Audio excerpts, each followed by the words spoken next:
Good morning, all dear students.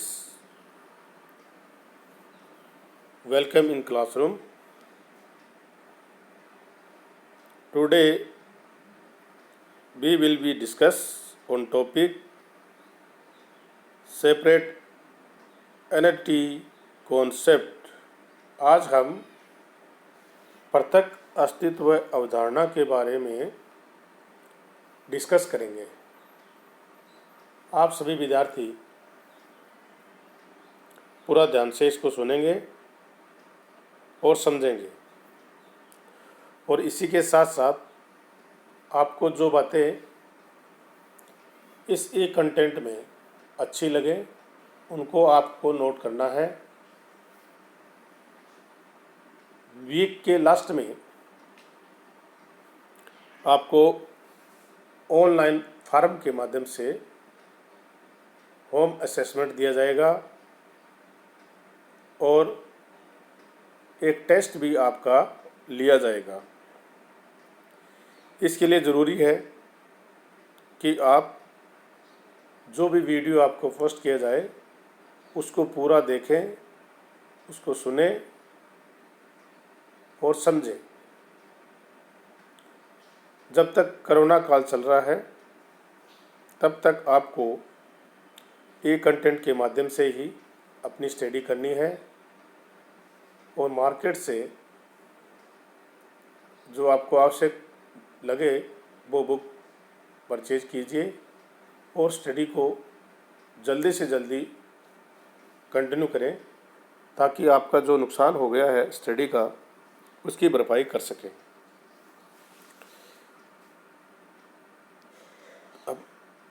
अब हम शुरू करते हैं हमारा आज का टॉपिक सेपरेट एंटिटी कॉन्सेप्ट, पृथक अस्तित्व अवधारणा।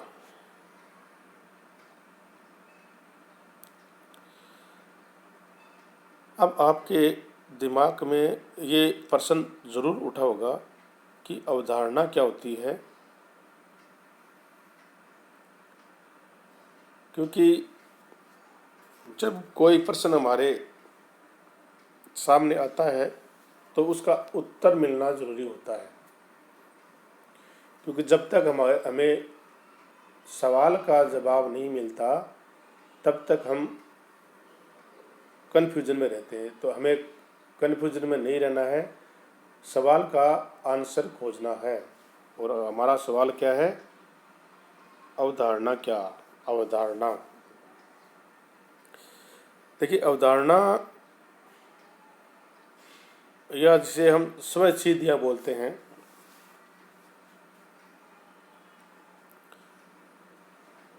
उनके बारे में चर्चा करें तो लेखांकन अवधारणा हमें आवश्यक मान्यताओं और शर्तों का ज्ञान कराती है। अवधारणा है वो हमें आवश्यक जो मान्यता हैं, शर्तें हैं, उनका ज्ञान कराती हैं, जिनके आधार पर लेखांकन सिद्धांतों का निर्माण हुआ है। जो हम लेखा करते हैं उन लेखा सिद्धांतों का निर्माण इन अवधारणाओं के आधार पर हुआ है। अगर हमने अवधारणाओं को सही समझ लिया तो लेखांकन के जो सिद्धांत हैं उनको समझने में आपको कोई प्रॉब्लम नहीं होगी। अवधारणा से तात्पर्य उन मूलभूत मान्यताओं से लिया जाता है जिन पर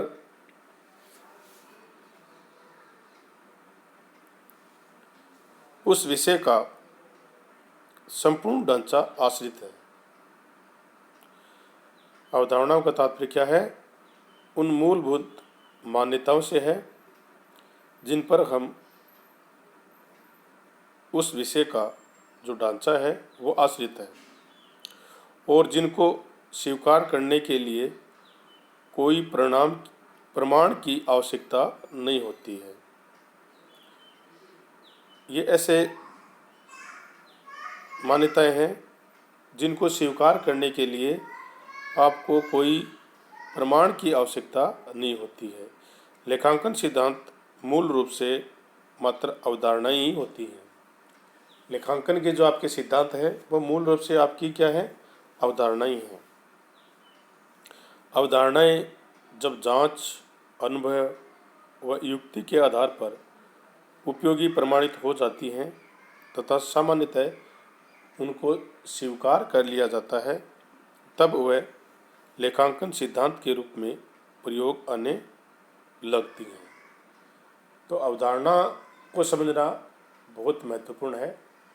अगर आपने अवधारणा को समझ लिया तो आपके लेखांकन सिद्धांत क्लियर हो जाएंगे। आपको लेखांकन सिद्धांत को समझने की जो आवश्यकता है वो पूरी हो जाएगी और आपका विषय का ज्ञान है वो बेहतर हो जाएगा।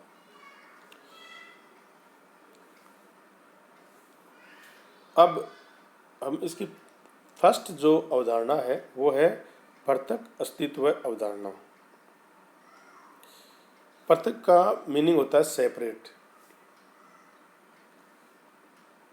एक होता है मालिक और एक होता है व्यवसाय।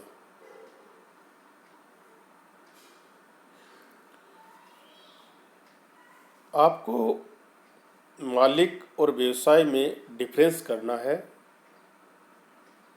मालिक और व्यवसाय दोनों पृथक पृथक हैं, दोनों मिक्स नहीं है।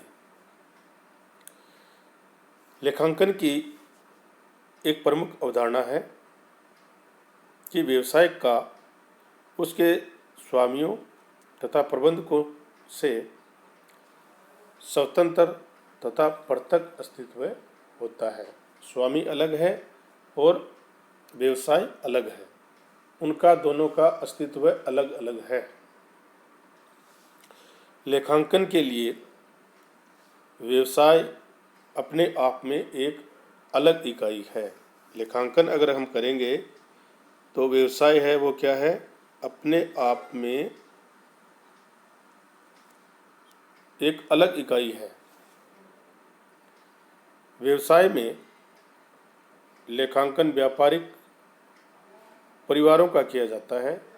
व्यापारिक परिवार जिसमें स्वामी, ओनर, लेनदारों, क्रेडिटर्स, प्रबंधकों, मैनेजर्स आदि किसी से भी संबंधित हो सकता है।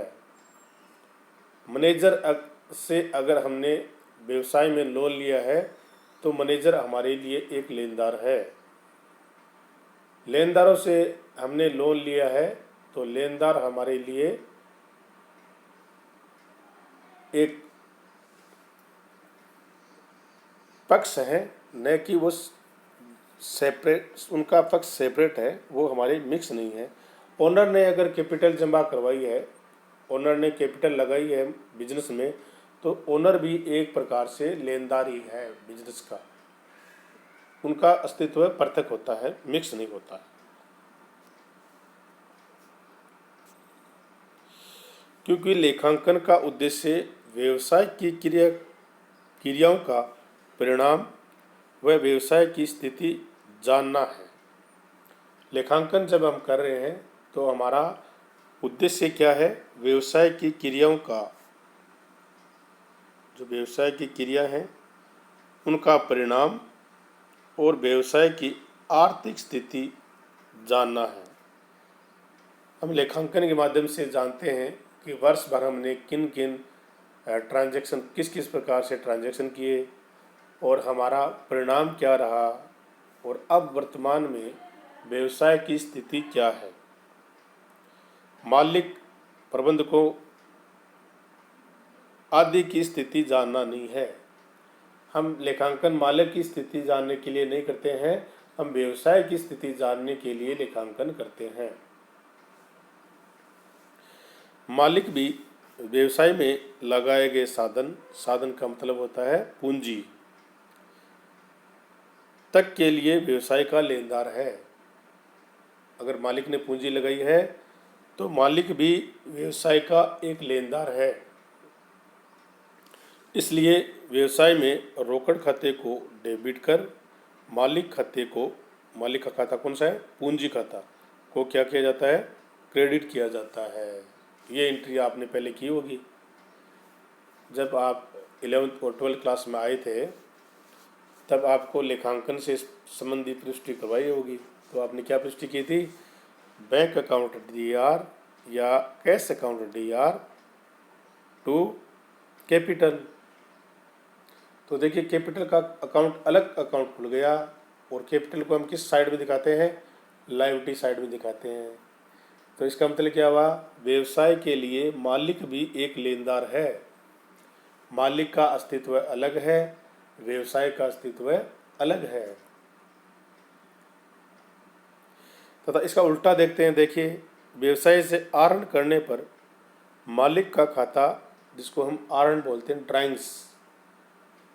ड्राइंग्स का मतलब मालिक ने व्यवसाय से कोई अमाउंट या राशि निकाली है या गुड्स लिया है, तो हम करेंगे drawings account DAR to bank या कैश या गुड्स।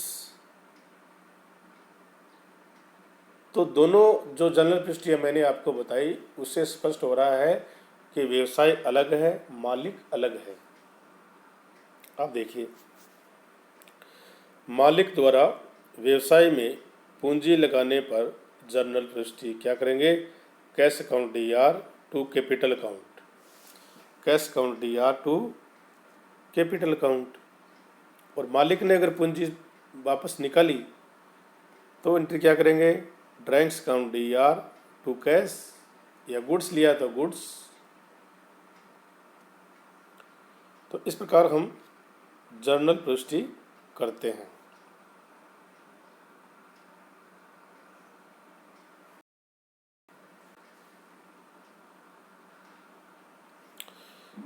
अब एक पक्ष और देखते हैं कि पूंजी पर ब्याज व्यवसाय के लिए व्यय होता है। पूंजी पर जब ब्याज लगता है तो क्या हुआ, व्यवसाय के लिए एक एक्सपेंडिचर है, एक्सपेंसेस है। जबकि व्यवसाय का स्वामी जिसने पूंजी लगाई थी उसके लिए वो क्या माना जाएगा, इनकम मानी जाएगी। एक्सपेंडिचर न मान के उनके लिए वो आय है। तो व्यवसाय के स्वामी के लिए तो आय और व्यवसाय के लिए एक्सपेंडिचर। अतः पूंजी खाते में जोड़ कर लिखा जाता है। जब व्यवसाय का हम कैपिटल अकाउंट बनाते हैं तो उसमें इंटरेस्ट ऑन कैपिटल जोड़ कर लिखा जाता है, तथा लाभ हानि खाते को क्या किया जाता है, डेबिट किया जाता है। तो एंट्री क्या करेंगे, profit and loss account DAR to interest on capital.